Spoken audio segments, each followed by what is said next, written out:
25 or brisbysrestaurant.com. Mr. Ed's Oyster Bar and Fish House has been shucking here since 1979. Located at 3117 21st Street in Metairie, Mr. Ed's Oyster Bar and Fish House offers raw, fried, and grilled oysters as well as a range of Cajun and Creole dishes. Enjoy a dozen with a smile.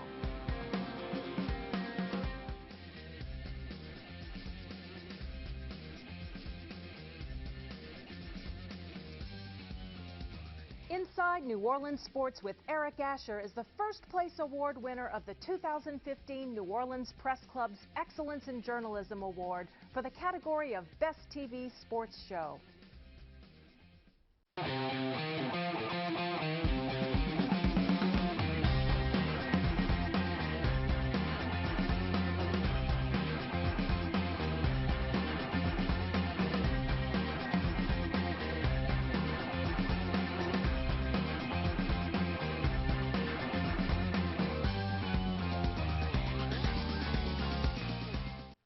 Good evening, New Orleans, and welcome to Inside New Orleans Sports. I'm your host, Eric Asher. Over the next hour, I'm going to talk a lot about the New Orleans Saints, the LSU Tigers. We hope to touch on the Tulane Green Wave.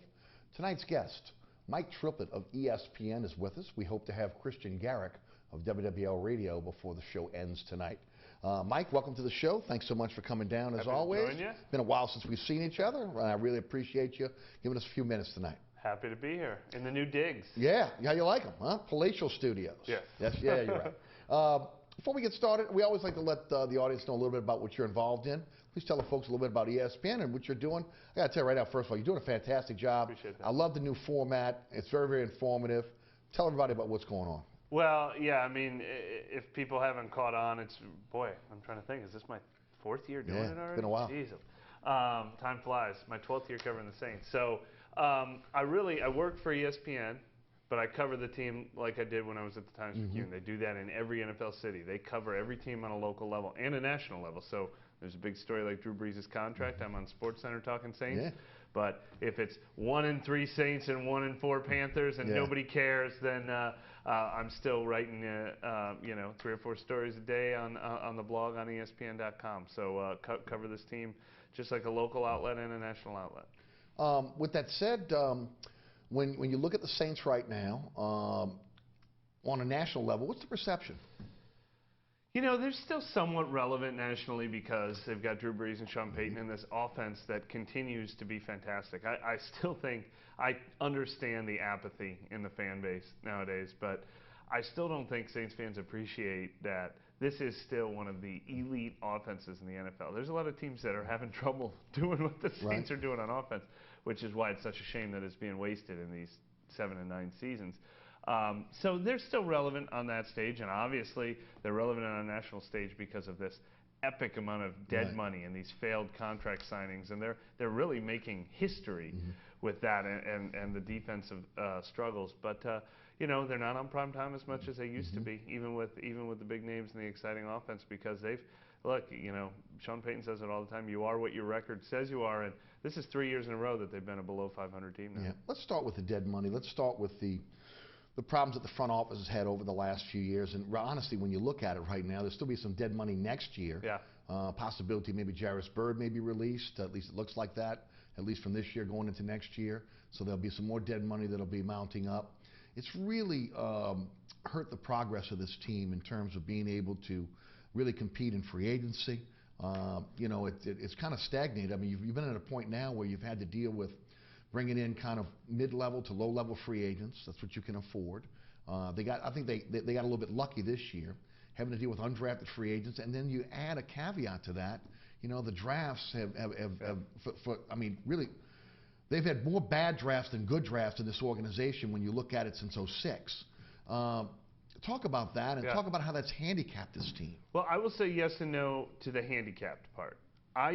The one thing I will say in the Saints' benefit is they have not let the salary cap or the dead money handicap them in any way. They have still spent as much as any other team. You said they have to settle for middle-level free agents. That's not true. They go out and spend. They paid a boatload for Kobe Fleener. Right. He just wasn't what everybody thought this team needed. That's a different criticism. Re-signed Teron Armstead at $13 million a year. Re-signed Cam Jordan at $11 million a year. Wanted Josh Norman and made him an offer at $15 million a year. Went out and signed Jarris Byrd at $9 million a year. Brandon Browner, C.J. Spiller, Nick Fairley. Need Paul Kruger? Go get Paul Kruger. They have not stopped spending. They have never been hamstrung by their salary cap. Re-signed Drew Brees. The problem is they spent poorly. I don't think they necessarily deserve criticism for the way they've managed the cap. They keep saying, we'll pay it in the future, we'll pay it in the future. And that's fine as long as you have Drew Brees, because a year will come where you're going to have to lick your wounds. Right. The problem is the millions and millions they've spent so poorly. The Browner deal, the Spiller deal, the Byrd deal. Fleener, I think, will succeed in this offense, but I don't think that was a good deal. The Junior Gillette deal, obviously a horrible deal. That's where they've killed themselves. I don't mind that they've got dead money on the books because they can work their way around it. But when you add up who they've spent that money on, it's been one miss after another. James Laurinaitis looks like a miss right now. Right, right. Well, you know, but also when you look at this situation with the cap, it's kind of robbing Peter to pay Paul. Yeah. Yes, they've been able to go out and spend money, but they got to renegotiate contracts of their own. Yeah. In a lot of cases, maybe extending those contracts. That ends up hurting them, maybe keeping a player a little bit too long or having a little bit too much longer on the contract. So that ends up, again, hurting them more for the future instead of, again, maybe having more of a clean cap. Well, a little bit. In theory, it hurts you in the future. We just haven't seen the repercussions yet because they then rob Peter and pay Paul again. Now, you know you can't do it forever. But the one thing that has allowed them to keep doing it is when Brees signed that $100 million deal, the cap was 120.6. It's now like 165, or next year it's going to be. So that's $40 million a year. So they've done it in the right era, you know, where they're banking on that, aren't they? Yeah, well, they were probably banking on it, or it's allowed them to keep doing it. So the cap going as high as it has allowed them to do that without. They've never had to cut a player because of his salary. I don't think they ever have cut a player because of his salary. And frankly, I can't even name a free agent they didn't go after because of his salary. Like nobody expected them to sign Fleener to any player to $7 million a year, and they went out and did it on the first day of free agency, and then almost tried to sign a $15 million player. But look, this is when there's going to be a day when they will probably, when Drew Brees leaves this organization, they will probably say, let's eat it all in 1 year. We'll catch up this year. Maybe they'll go 1-15. And they're not a team, you know, that'd be a shame if they find their Dak Prescott and you know, like they're ready to go. They don't have that right now. So right now, I don't hate the idea of trying to win while you've got Drew Brees, because he is one of the 5 or 10 best quarterbacks in NFL history. I don't hate that idea. It's not fiscally responsible. It's not a good long-term strategy. The Green Bay Packers would say, we never do that. We want to be good 20 years in a row. Saints are in a rare thing where they're like, we've got 5 more years to win with Drew Brees. We don't know what the future holds beyond that. I don't mind that they're not being fiscally responsible right now. I do mind that everybody they've spent money on has flopped. Right. You mentioned Drew Brees. Let's talk a little bit about Brees. Brees has got the brunt of the criticism about the cap. A lot of people wrongly that bothers me to no end. First, talk a bit about that. I mean, okay, so he signed a $100 million deal, right? By the end of that deal, he was the 11th highest paid quarterback in the league. There are more than half the quarterbacks in the league make $17 million or more per year. Drew Brees is the highest paid player, but that's what quarterbacks cost. You need to look at a salary cap as it's $20 million for the quarterback and $140 million for the rest of the roster, and they got a good one. I mean, do you want it? Matt Ryan makes more. Joe Flacco makes more. You know, Sam Bradford makes 17.5. Brock Osweiler makes $18 million. And people are still complaining that Drew Brees got $20 million a year for 5 years, and he's lived up to it. You've got plenty of money left over beyond the quarterback to put together a good roster, and they have not spent the rest of that money wisely. I don't see any drop in his game. Do you? There's some. There's got to be some. I mean, I can't identify what it is. There's got to be a little, but very little. He threw a 98-yard touchdown pass in week 1. He's averaging 400 passing yards at home this year. The 2 road games haven't been as much, but he's been smart with the ball. He does have 3 interceptions this year, but that's not bad in 4 games. I don't see 2011 Drew Brees, 2009 Drew Brees, but I see the same guy who, when they won 11 games in 2013, sure. Expectations on how long Brees can play at a high level. Yeah, eventually that deep out throw is going to leave him. Mm-hmm. He can still throw the straight line deep pass. That's more of a touch pass anyway. Sure. Eventually he's going to have to adapt to the fact that he can't throw 25-yard on a line to the outside. I haven't seen that leave him yet. But other than that, he's so smart. He's always relied on being able to read defenses, throw through passing lanes. It's a West Coast style offense where it's short, quick passes anyway. It's a lot of check down passes. It's throw to the open man. I think he can be one of the 10 best quarterbacks in the league doing that for 4 or 5 more years, honestly, if he stays healthy, stays in good shape. They keep quarterbacks protected in the NFL. Barring injury, I think he's going to be a starting quarterback in the NFL when he's 40. So you think 4 to 5 years is a legitimate shot for him to play at a high level here in this league? Play at a high level. I think he'll be an NFL starting quarterback when he's 40. That's 3 more years beyond this year. I don't know if he'll be doing it for the Saints. I think the negotiations that they went through this year, I think they were Drew Brees wanted a long-term deal. The Saints didn't want to give him a long-term deal.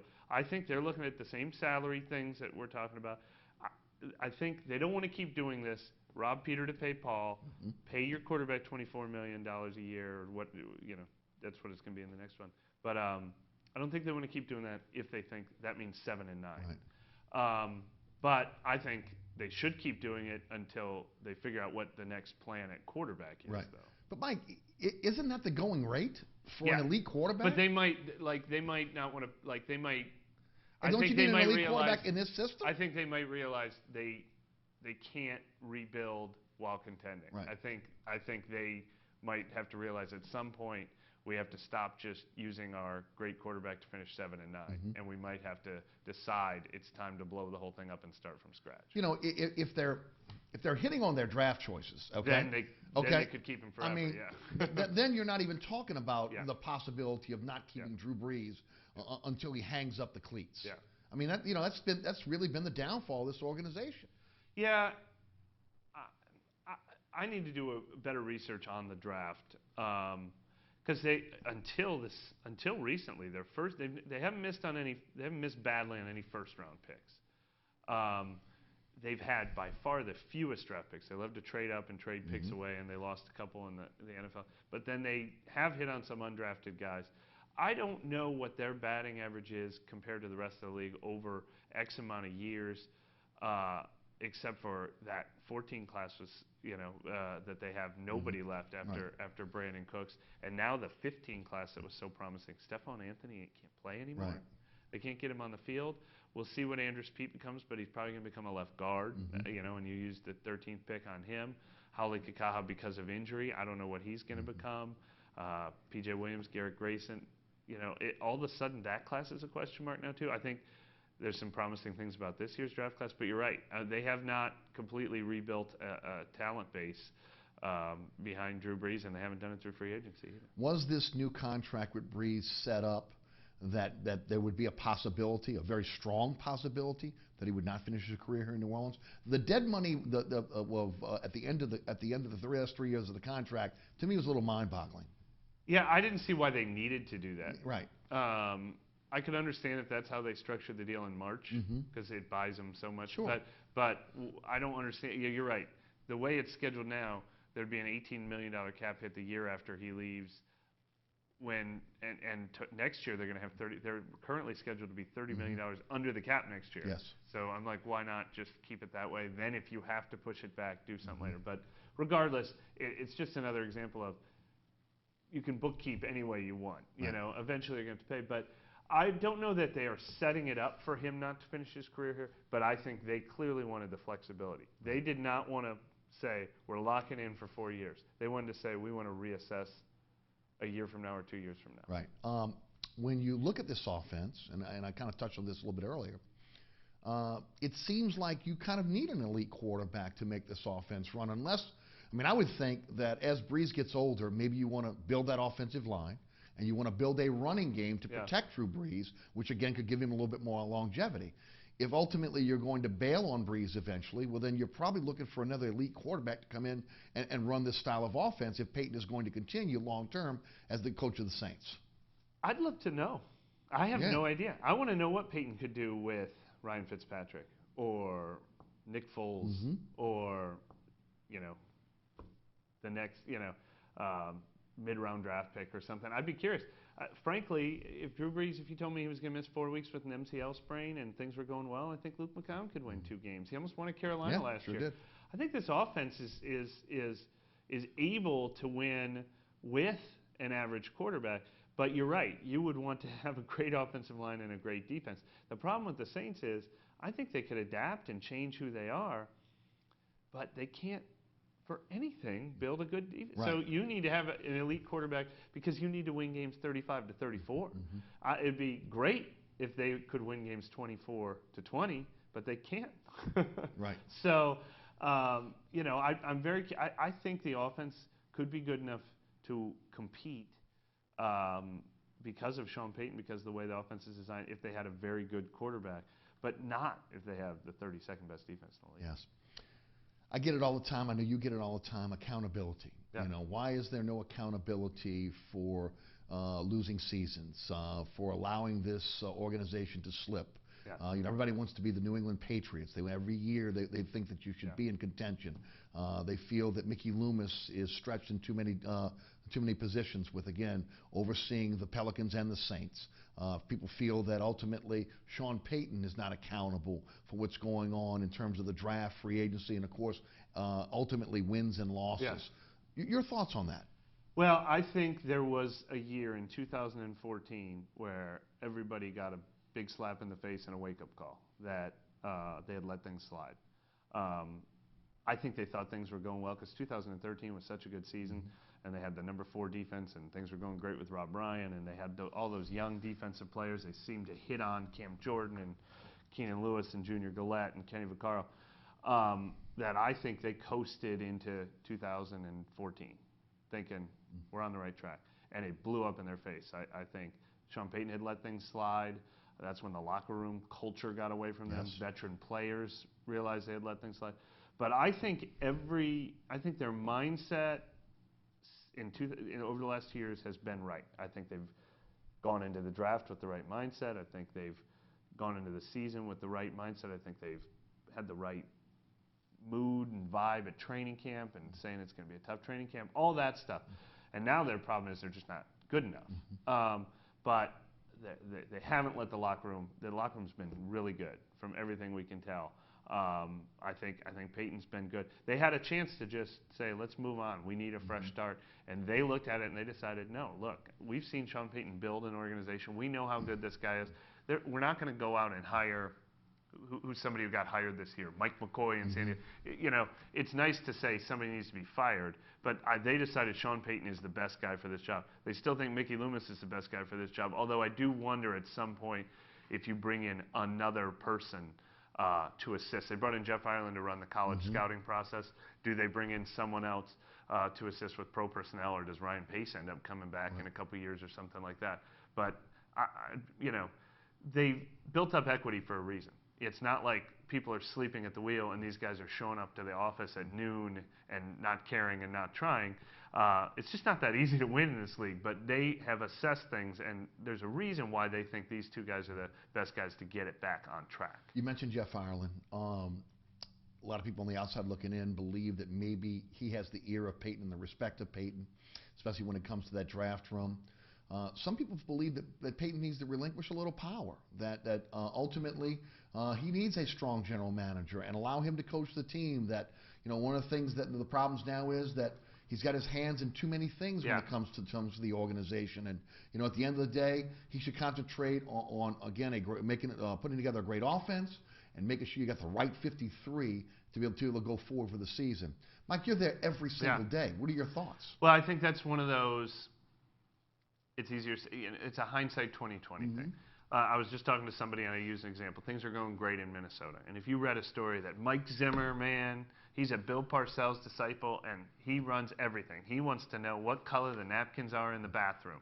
You'd be like, man, that Mike Zimmer, he's great, because they're winning. Right. And if they were losing, you'd say, well, Mike Zimmer needs to stop worrying about what color the napkins are in the bathroom. So that's who Sean Payton is. Sean Payton is detail-oriented. He wants to run everything. And it's turned this franchise into something it never was before. But now it's been 3 losing seasons in a row, and you could say, well, that's not how it should be done. That should be changed. Sean Payton shouldn't be in charge of conditioning. Get in a conditioning expert. Sean Payton shouldn't be in charge of the draft. He's drafting poorly. Bring in a draft expert. But you hired Sean Payton for a reason. You pay him as much as any other coach in the league for a reason. Mike Zimmer is exactly the same kind of guy as Sean Payton, and Mike Zimmer is going to win Coach of the Year this year. So it's a Payton line. He's like, it's the same thing. Everybody wants to talk about going to the Greenbrier every year. It's like you got to be careful not to identify the problems that aren't the problems. So I think that's true. It would be great if Sean Payton would say, you know what? There's somebody who would be better at drafting players than me. But is there? Right. That's the question. Jeff Ireland has, he's gotten fired a couple places. Sure. If they say, you know what, you're in charge now because we're making bad decisions, does that make you a winning team? Everything is criticized when you're losing. And so, it's a tough decision. But that's why there's other organizations where they fire a new coach every other year. And they're like, this guy's not working. This guy's not working. Sean Payton has a longer leash than other people. But you're right. This is year 2 or year 3, however you want to look at it, of this rebuilding process. And eventually, it has to lead to results. Mike, how long have you covered this team now? This is my 12th year covering the Saints. 12 years. Yeah. And again, you've seen this Payton regime. Yeah. Did he lose focus at one time? Is he as focused as he was when he first got here? That's one of the questions I get all the time. I mean, that whether it was the bounty situation, whether it was some of the off-the-field issues within his personal life, that a guy that was, again, micromanaging the organization, a guy that was in charge of everything, lost focus, and they became a rudderless ship. But now, again, with his back against the wall, with 3 losing seasons, you look at again, maybe trying to refocus that love letter to New Orleans we saw last year. Critique him. Did he lose focus? Does he have it back now? Do you see a different Sean Payton? Yeah, look, I mean, I can't speak with total authority on this because I don't know. I don't know everything that happens, but I've talked to a lot of people. I think 14 was a bad year for him. I think he did a poor job that year. I think he lost the room, so to speak, in 14. And I think he recognized that. And I think his plan, his drive and everything is on point the last couple of years. Here's what I think is the biggest hurdle, though, and it's very similar to what you're just talking about, comparing him to Mike Zimmer. The most important thing any coach can have in the NFL is buy-in. The players need to believe, this guy knows what he's talking about. This guy won a Super Bowl. I believe this guy knows what he's talking about. They need to come from a team like Cleveland, where they lost, and come here and say, this is a winning organization. This is a functional organization. The problem is, when you're losing, you get disgruntled players. Right. You're like, we are 1-4. Why am I going to run these wind sprints? I can't believe they're going to make me play this week on this sprained knee, and we're 1-4. Do they even know what they're talking about? Like, this team hasn't won in 3 years. They've got 50 guys on they've got 45 guys on the team who haven't won a playoff game. Oh, they turned the roster in New over. Orleans. Yeah, there is still Drew Brees and Zach Strief who will live and die, and they know this system works.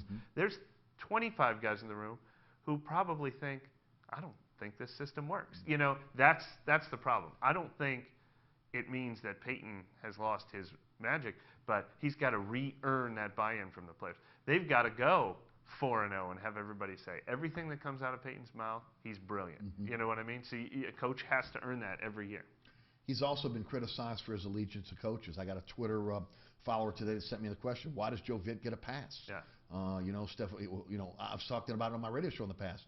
Name me a linebacker that ultimately he's developed. I mean, right now you're looking at Stephon Anthony, who's kind of lost. Yeah. I mean, you can look at, there are coaches that have been with him since day one that even especially on the defensive side, where the coordinator comes in, you are inheriting these coaches. Yeah. Is that a fault? It might be a fault. I mean, it's hard to call loyalty a fault. I agree. You would call it a fault if they tried to change things there. I mean, look what he's doing at defensive coordinator. He's gone through 5 and 8 years. So you can't criticize him for one and not the other.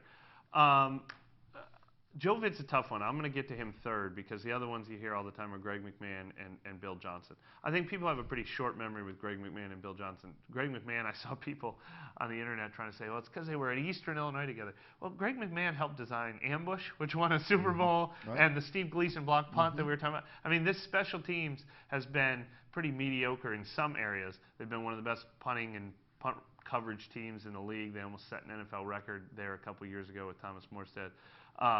So, you know, people tend to forget, and the same thing with Bill Johnson. You know, it's been a while since the Super Bowl, but I mean, you know, Cam Jordan has then since been developed under his watch, and Junior Gillette for a while before he had to go for other reasons. You know, went from undrafted free agent to one of the top pass rushers. So there have been good things, but you are right about the linebacker position. I think there's no question that Joe Vitt has a ton of value to this organization.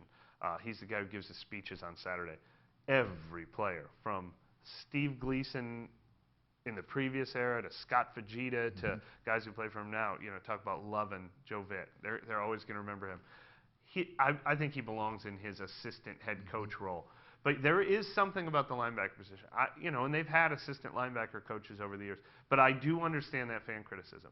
I don't know if it's overall organizational philosophy. I don't know if it's coaching. I don't know if it's the coordinator or what level, but for some reason they cannot figure out how to put an athlete who is not, maybe, I don't know if it's not a cerebral player or whatever, but they've never Martez Wilson, like I'm trying to think, was a second-round draft pick, but never. They've never, you know, and for years they stuck with veterans, and for some reason, now Stephon Anthony adds to that list. For some reason, the young linebackers don't work here, and they've never liked the you know, the Devo Jones, the 230-pound outside linebacker. You know, Jonathan Casillas is now a captain for the New York Giants and is starting, and they've really been biased against guys who are small at linebacker.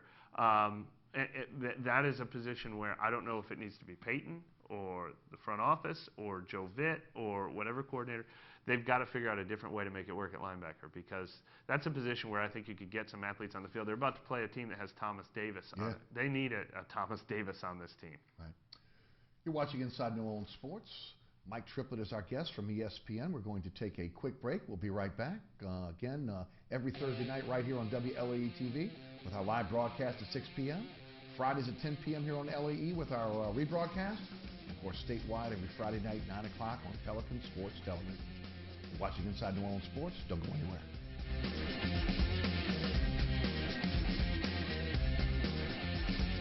Located at 3701 Iberville Street in Mid-City is Katie's Restaurant and Bar. Open 7 days a week, Katie's offers daily specials for lunch, dinner, and Sunday brunch. Serving New Orleans cuisine such as fried shrimp platters, grilled redfish, and a fully stocked bar. And don't forget about our expanded event seating and local entertainment. Featured on the Best of Food Network's diners, drive-ins, and dives, Katie's Restaurant and Bar. Amco Fence, locally owned and operated since 1976. Fully licensed and insured and a member of the BBB, Amco serves both residential and commercial customers. If you're looking to repair, replace, or install a fence for security or aesthetic reasons, Amco Fence supplies wooden, metal, chain link, vinyl, and ornamental or automatic gates. Amco aims to satisfy your fencing needs. Amco Fence, 504-468-9559 or AmcoFenceCompany.com. TikTok Cafe, located on Causeway South at the I-10 in Metairie, is open 24 hours a day, 7 days a week, 365 days a year. Our menu offers breakfast dishes like our Western omelet made from scratch biscuits, grits, egg sunny side up, and lunch specials like our homemade cheeseburgers with a side of golden brown fries. Don't forget about our weekday lunch special, and that every Tuesday is steak night. TikTok Cafe, open 24/7 at Causeway South at the I-10 in Metairie. Welcome back to Inside New Orleans Sports. I'm your host, Eric Asher. Tonight, Mike Tripplett is our guest from ESPN. We're talking Saints football. We will talk a little about the LSU-Florida rescheduling that game before we get out of here. We'll open the phone lines a little bit earlier than we normally do tonight as well. Mike, when you look at this team right now, a team that I think really desperately needed a win. You talked about the buy-in, okay, a little bit earlier. Yeah.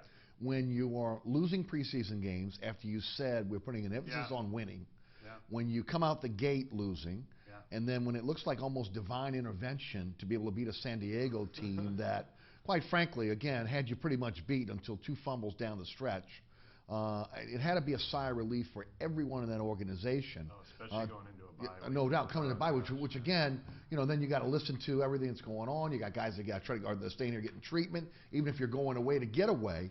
You're looking at obviously a winless record. How big was again that win with San Diego for this season? Yeah, and it's huge. It's also kind of nice to get one you don't deserve to make up for the ones you should have had. Because they've been pretty close at times this year. Look, they should have won that Oakland game. That's a kill. It's so funny. For some reason, we were talking about the Tennessee game that they lost a couple years ago. That one that where they had the 2 DBs collide with each other and they lost at home to Tennessee when Mariota was a rookie. And they couldn't stop talking about that one for weeks. It's like when you miss one you should have had, so to get one that you shouldn't have had, it sort of evens things out a little bit. But boy, oh boy, they needed to win that one. That doesn't go away this week because of course they could lose to Carolina. Carolina's probably favored. I picked Carolina to win. Carolina's still a great team despite their record.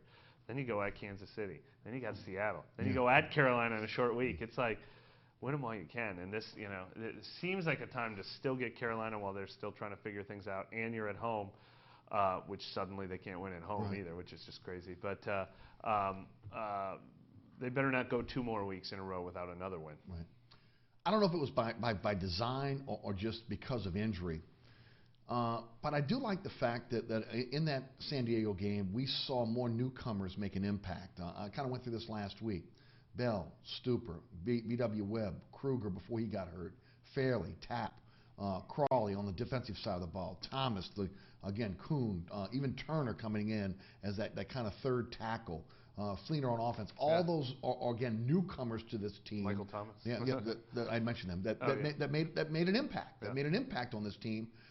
By design, by injury. Defense by design and injury. It's so hard to rate the job Dennis Allen is doing because he's also having to put a Band-Aid on every single position. But I think look, Jarris Byrd got demoted in favor of Von Bell. That was let's put the young guy in. I can't say for sure if James Laurinaitis has been demoted. I think we'll find out in the next couple of weeks. What's your gut on that, though? I can't tell because of the injury. I know they like Craig Robertson a lot, but if Dannell Ellerby's not back, you can use Laurinaitis and Robertson together. When Ellerby comes back, that's when you really have to make a choice, and it might be Robertson. They really like Craig Robertson this year. Stephon Anthony definitely got demoted. So that was definitely after that Atlanta game when the defense played horrible, that was forget, nothing's earned anymore. We're going to go by what we're seeing on tape, and that could continue to change as things go along. I think that was by design for sure, no doubt about it. They got some guys that will be coming back from injury. At least they hope soon. Yeah. You've got Ellerby. Huge ones. When he's on the field, he makes a heck of a lot of difference. But then you got to make a decision on what you're going to do with Robinson. Yeah. Then, does he play the middle linebacker? Because him and Ellerby are playing the same position.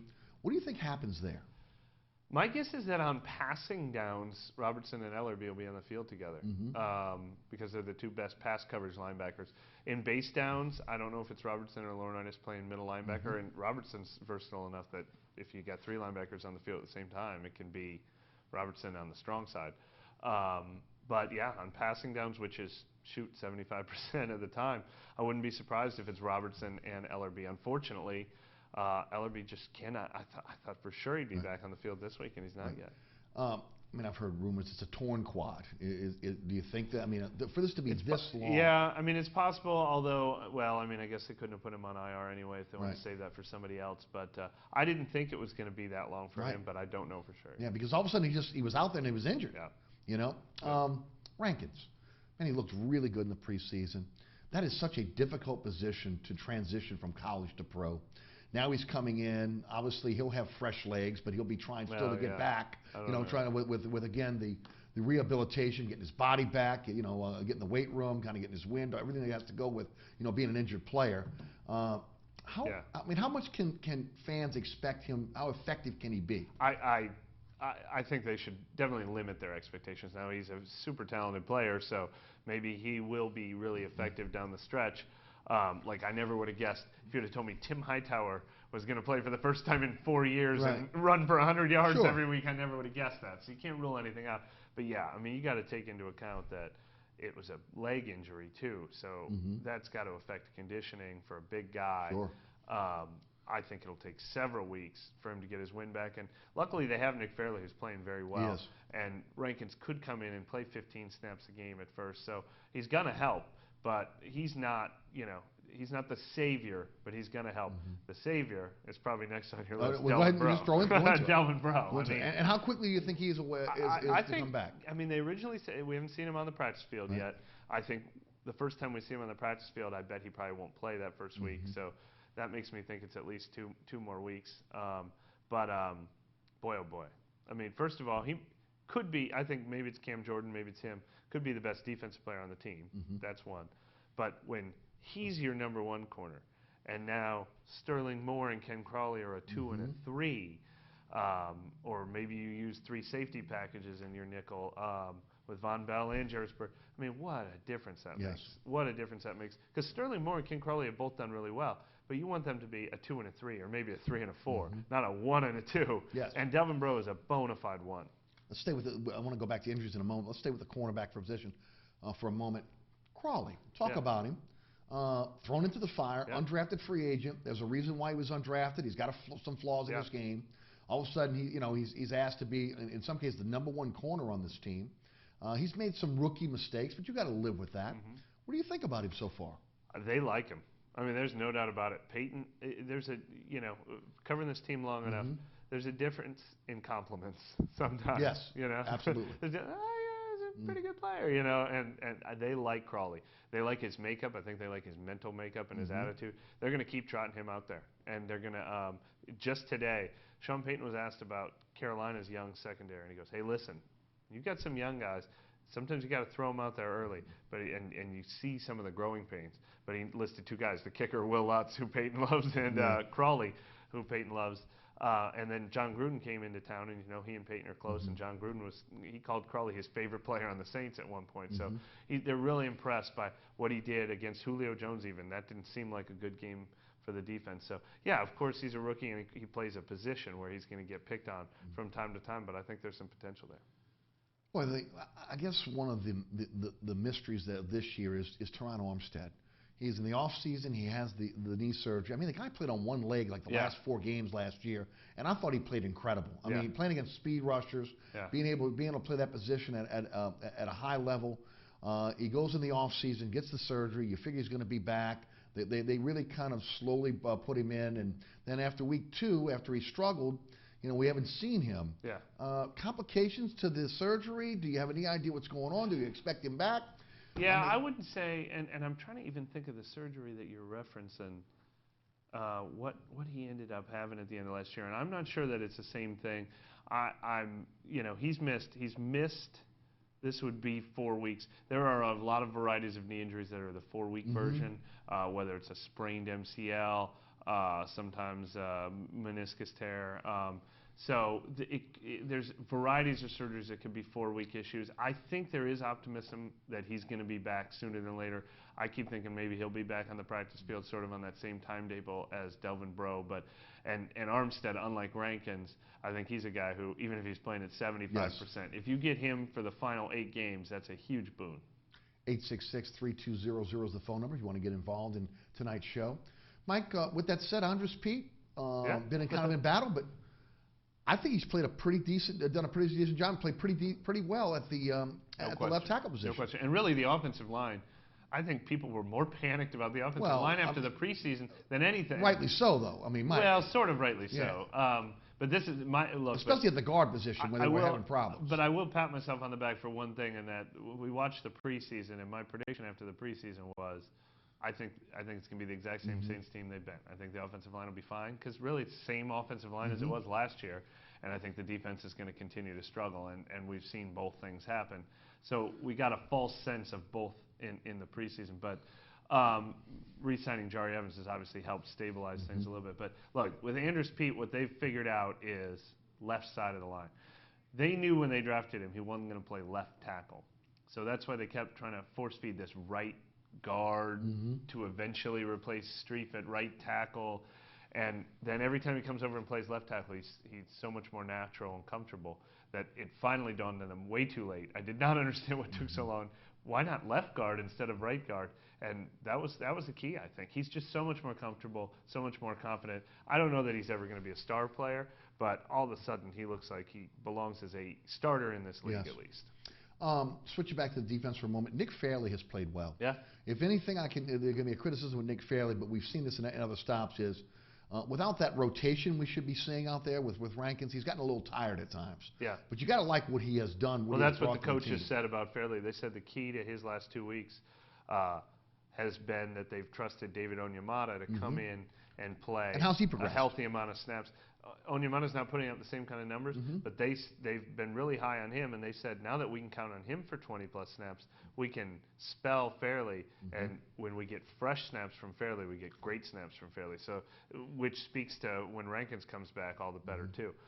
So that's been the key for Fairley, is keeping him fresh and having him only play whatever it is, 40 snaps a game or something like that. And look, speaking of free agency, as I criticized him a little bit earlier, you got to say, Craig Robinson has been a real find. I mean, I think he's the best linebacker they have right now. Yeah, and he came without a lot of fanfare. And I'm surprisingly so, because he really seems not only talented but versatile, which is such a desired skill in the NFL. He's decent against the run. He's very good against the pass. He can play inside and he can play outside. Has some veteran savvy to him, so that's been a fairly good hit for them. But obviously they still had their problems on defense. Yeah, no doubt. 866-3200 is the phone number. Let's go to Greg in Houma. Greg, welcome. You're on Inside New Orleans Sports with Mike Tripplett. Hey guys, I got a question for you. With the salary cap and stuff, what is the advantages or disadvantages of keeping a player instead of cutting them and just letting them play? Why not keep C.J. Spiller and play him? Why not keep Jarvis Berg and play him? Why not keep anybody and just play him? Just let them play. What advantages or disadvantages do you have? And I'll hang up and listen. Thank you, Greg. Well, you mentioned C.J. Spiller and Jarvis Berg, and they took two different directions with those two. With C.J. Spiller, they had 6 running backs on the team. And they had to either cut C.J. Spiller or Travaris Cadet or, I guess, Marcus Murphy. There's no reason to keep all 3 of those guys. They like Cadet better than Spiller. I was surprised by that. And then he goes to Seattle, and he looks good, although, very small doses. The touchdown was probably a little misleading. But they had to make a choice between Cadet or Spiller. This team can't have 6 running backs on it. And they chose Cadet. So he got beat out. But you're saying, why not just play him since you're paying him already? I mean, you almost have to credit the coaching staff for not playing Spiller just because they paid him $1.7 million, if they truly think Cadet's the better player. But I was surprised that was the decision they reached. As far as Bird, well, I mean, they're not cutting Bird. You could, but they're going to try to find a role for him because they need that depth at safety. Right. But if Von Bell comes along, and if Eric Harris hadn't gotten hurt and he continued to come along, and all of a sudden Jarvis Bird is your 5th best safety and he's not playing special teams, then he'd probably get cut. So those are football-based decisions, not salary cap-based. How big of a loss is Eric Harris for this team, especially on the special teams end? It's tough to say. I mean, obviously that's a loss, and he actually led the team in special team snaps. So now they promote Brian Dixon, who was one of their best special teams players last year. It's a guy you would like to think that they can replace. But certainly he had earned the right to be a core special teams player, so it's a loss. When you look at Daniel Lasco, speaking of core special teams players, but I mean, look, played well in special teams, which again you knew he was going to do when they brought him in. Got a few snaps last week. I liked the kid. I liked him in preseason. I liked what I saw in preseason. You saw a lot of him in practice. What were your impressions of him? And then what do you hear from the coaching staff about his future here in New Orleans? Well, I think they like him, but I don't see. I mean, certainly not this year. Maybe next year you make a decision between don't bring a Tim Hightower back because you like Lasco. We could see if he develops into that. But Ingram and Hightower are very good. You look at their yards per rush. Well, that so much of that is the entire team and the blocking and I can't say a negative word about Ingram or Hightower. So he's stuck behind them. You know, I've seen a couple of people. Why not try Lasco? That's not the problem. The running backs are not the problem on this team. So he's stuck in one of the actual deep groups on this team. So I don't see him getting a lot of snaps. But I think, look, last year they had Marcus Murphy. He had 1 carry all season. The fact that they, in the 4th game of the season, are finding ways to get Lasco on the field, it shows you how highly they think of him. Right. And then, of course, the addition of Kuhn on this team as well. Gosh, I mean, that might be their best free agent look, signing. I'm telling you right now, I didn't think much of it when they signed him. Obviously, you look at the pedigree, you look at what he's done in his pro career. Yeah. But the way they've utilized him, not just around the goal line, the ability to block on passing downs, catch the ball at the backfield. I mean, he's been a pretty good utility guy for them. It's funny because even before the San Diego game, I said to someone in the locker room, it's like, you just see him sitting in the locker room, you're like, he just comes with so much credibility. Like, veteran. Sure. You know, he's solid and so reliable, and you could just tell. It didn't take Sean Payton but 1 or 2 preseason games till he's just relying on this guy all the time. Like, the danger now is that they're overusing him. Like, they need to mix it up a little so teams don't know he's coming. But I cannot believe, like, the fullback is a dying breed in the NFL, but there are other teams that use fullbacks even more than the Saints. I can't believe this guy was out of work in the middle of training camp. Right. No, it really is. Now, how much does his role change now with Josh Hill being healthy? We expect him to come back. Yeah. Do you anticipate it changing some? Yeah, I mean, maybe. Yeah, I think, and Nick Underhill, the advocate, is a big proponent of this. He wrote this too. They love using multiple tight ends to sort of create matchups and learn tendencies from the defense, and that helps open things up in the passing game. So I think they're going to want 2 tight ends on the field for that reason, and then they won't need Kuhn as much.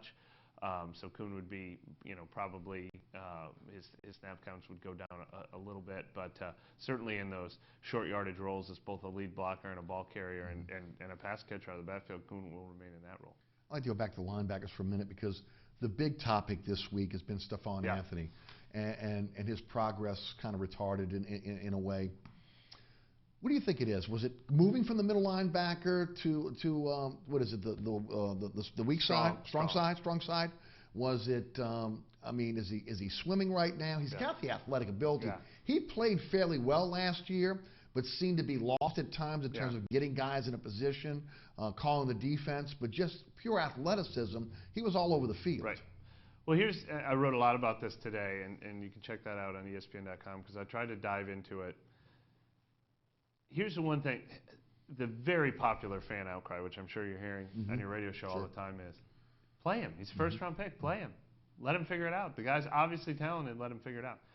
But it's so obvious that when the Saints had, in some ways, the worst defense in NFL history last year in some categories. And he had 112 tackles. He led the team. But this team gave up the most touchdown passes in NFL history. They gave up the highest passer rating to opposing quarterbacks in NFL history.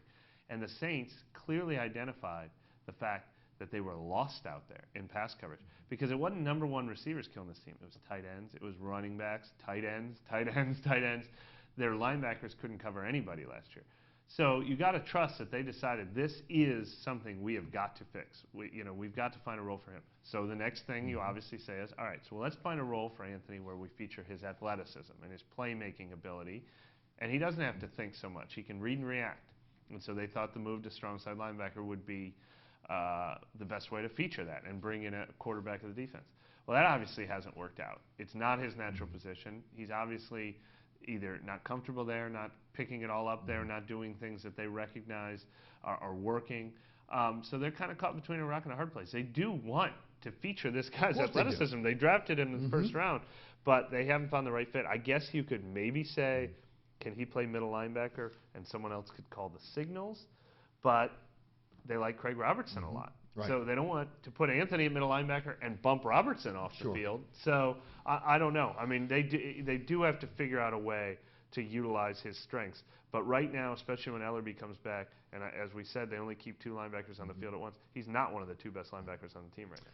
Another problem with this team has been ongoing is the lack of pass rush. Yeah. Having to manufacture a pass rush. I mean, it's been a while.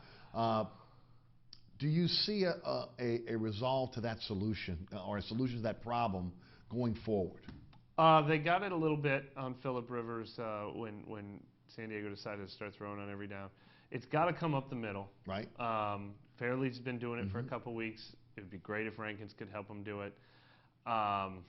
It's not coming from Paul Kruger. I like some of the things I see from Edibali.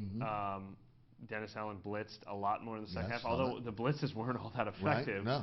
No. It makes you think they are, but I don't know, because the best pass rush when the Saints have been at their best 2013, it's when your four guys up front are getting it done. When those guys are getting that push in the middle and those guys on the edges are cleaning up their mess. When Cam Jordan and Junior Gillette both had double-digit sacks that year because they were getting that push up the middle. That's what you got to find. You got to have four guys up front doing it, and that's why they invested so heavily in pass rushing defensive tackles this year. That was the other thing they identified as the big key. And you're happy with what you saw from Rankins in small sample size. You're happy with what you've seen from Fairley before. So maybe they're moving in the right direction there, but you're right. They need more of it. Fleener struggled early. It looks like he's turned a little bit of a corner here. Has he? Do you think he has? I think he has. I think the way people are talking about it, I think Sean Payton, Drew Brees, and a little bit Fleener himself, they were all very open and honest about when it wasn't clicking yet early on.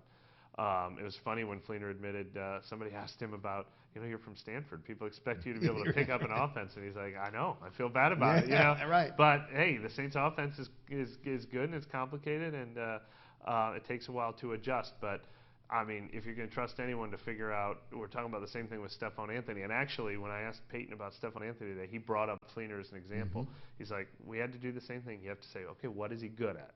Let's feature what he's good at. I think they're figuring out what he's good at and maybe what doesn't work. And, so those big numbers might not be there every week. He actually had a quiet week against San Diego, but he's also going to have those 100-yard games. Other than the health issues that C.J. Spiller had, there were rumors that one part of his problem was his inability to grasp the system. Yeah, I never got anyone who I trust to say that. I think we all kind of thought it because we would see Drew Brees move him sometimes. Sure. Right. And we had to assume, boy, there's a reason that they don't trust this guy on the field. It must be that. But I think the main thing was they weren't seeing that explosion when he cut. I think that was the main thing with Spiller. Right. Landon Turner was just kind of ordinary in training camp. Again, there were a lot of accolades him coming in. With, again, the awards that he got in college. People were kind of scratching their head on why he wasn't drafted. He was one of the guys that a lot of people pointed to, myself included. When you look at that list of undrafted free agents, you go through it. Crawley, I thought, was one when you look at his reputation in college. But Turner was also one. But was just kind of ordinary in the preseason Well, he did games. enough to earn a roster spot. Right. They didn't give it to him based just on pedigree, and actually I didn't have him on my roster through OTAs and the early portion of training camp. I think he really came to shine in the preseason games, even more than he ever did in practice. So I think he earned a roster spot that way. But look, guard is, I will admit, the hardest position to see with the naked eye. You got to give the coaches some trust. And the other thing I'll defer to the Saints, they are not a team that will not throw an undrafted rookie in the lineup. We just talked about Ken Crawley. Sure. Like, if they like an undrafted rookie, they'll throw him in the lineup. So I don't think there's any other reason that they're playing Lolito and Kelemete ahead of Landon Turner, except for Lolito and Kelemete are playing better than Landon Turner. But, again, much like we saw with Zach Strief, much like we saw with other linemen, this is kind of the way they kind of indoctrinate them into the line. Get him as that third tight end, that third tackle. He's played well in that position. I mean, I've keyed on him. No doubt about it. And I'm telling you, the guy looks like he's on his assignments. He's a physical guy. He's got good feet. I mean, they may have a little bit of a find here. Yeah, we were talking about how they don't develop linebackers earlier. They develop offensive linemen. Yeah. They definitely do. Gotta like what you've seen out of Michael Thomas. I mean, has just come in and made an immediate impact. He's trustworthy. Okay, you can see Brees trusts him. I don't know if he'll be the next Marcus Colston, but man, I tell you what, he is a nice physical specimen going over the middle, especially those slants. Catches the football. I mean, what's not to like about Michael Thomas? Boy, his hands so sure-handed. Oh, man, Trust is a big word. I mean, every once in a while, it takes what we said it. We've seen it develop with Kobe Fleener. They're going to throw to Michael Thomas in any and all situations, and all the proof you need is fourth down. And who do they throw to in the end zone in a touchdown they absolutely have to have? He doesn't throw to Willie Snead. He doesn't throw to Brandon Cooks. He doesn't rely on guys. He trusts Michael Thomas to make that catch, and boy, he makes the catch. Yep. Let's go back to the phone lines. Lisa is in Lockport. Lisa, welcome to Inside New Orleans Sports. Hey, Lisa. Thanks, guys. I haven't called since last year. Well, thank you for But calling. my question is on the concussion protocol from player to player and team to team. How can Cam Newton play against the Saints this weekend, and who makes that decision? Thanks, and I'll hang up and listen. Yeah, look, the NFL has pretty much taken it out of coaches' hands and put it in doctors' hands so that coaches don't, because you can't trust a player all the time, to be honest, because he's going to say he wants to play, and a coach is going to be so motivated to want to play a guy that they've done a really good job of saying, look, we will tell you when the player is allowed to return to the practice field, and once he's cleared, then he's cleared. So once Cam Newton was cleared to practice, you pretty much knew he was going to play. And frankly, they're overcautious in these things, and Cam Newton's a guy who takes a lot of hits, and somebody in Roman Harper made a really good point about this today. He said, when Cam Newton is playing, he's going to want to be Cam Newton. Yes. So that is probably why they even held off on him last week, is they probably, we're going to make sure this guy is ready. But, yeah, this one isn't even one of those. If he missed Wednesday's practice and Thursday's practice and Friday's practice and put him in the game, you might be like, was he really ready? The guy was cleared to go. On Monday, everybody thought he was going to practice Wednesday. He started practicing Wednesday. This one seems pretty obvious that he's going to play. About a minute or so left. What do you expect this weekend? Out of the Saints, they take on the Carolina Panthers at home. I picked Carolina to win, but I wouldn't be surprised at all to see the Saints win. There were a couple of that same 2014 season we talked about where they were coming out in the dome flat. That is not a problem this year. They came out lights out even in that Atlanta game. They definitely came out lights out against the Raiders. This is a Carolina defense that's struggling a little bit. They gave up 500 passing yards a couple weeks ago. The Saints are going to score points in this game. The Saints are going to give up points in this game. It's going to be another one of those in the 20s, maybe in the 30s. But boy, when Carolina's got Cam Newton and Jonathan Stewart and Luke Kuechly and Thomas Davis, they're really a stacked team. So they've got the slight edge, but it's always close in these division rivalries. You mentioned Cam Newton being Cam Newton. It will be interesting to see how much he is Cam Newton. Again, will he run? Is he going to expose himself? The Saints have even had problems with guys like Matt Ryan who just take a couple steps one way or the other, and then all of a sudden, that's opening up time to be able to throw the football. Oh, look, they used to be really good against Cam Newton when he wasn't an accurate passer. But now that he has become a fantastic passer, and then when you're on your heels because he's throwing, that's when he starts running, and he converts that 3rd and 10 with an 11-yard run. It just takes the life out of him. He's a tough. He is and I expect that Cam Newton to show up. And look, they both know each other. There's no surprises with these two teams. It'll be a physical. It'll be a slugfest. It ought to be a really good game, and it ought to be a close game as well, in my opinion. Yeah, and the only game that the Saints got blown out in was in Atlanta, but it felt a little closer than it did until the defense the wheels came off. A really injured defense in that game. They're a little healthier. Unfortunately, no Delvin Breaux yet, no Teron Armstead yet in this one. No doubt. Thanks, Mike. We appreciate it. Mike Tripplett of ESPN. Check him out at ESPN.com. Thanks so much for tuning in. Remember, there's a rebroadcast of this program each and every Friday night right here on WLAE at 10 p.m. Also statewide on Pelican Sports Television. That's 9 p.m. every Friday night. You can catch me on the radio, 990 AM WGSO, weekdays 11 a.m. until 1 p.m. You can catch me on the TuneIn Radio app, which is a free download for your smartphone or tablet. Also at ericasher.com. You can listen live, download the podcast, and every single episode of Inside New Orleans Sports can be seen at ericasher.com as well. Again, special thanks to Mike Tripplett for being with us tonight. Also to the WLE production staff, including Ron Yeager, Jim Dotson, Naila Jones, and also Richard King, Philip Williamson, and my director, William Hill. Thanks so much for watching this edition of Inside New Orleans Sports. We'll catch you right back here next week. Have a great week until then. I'm Eric Asher. Take care.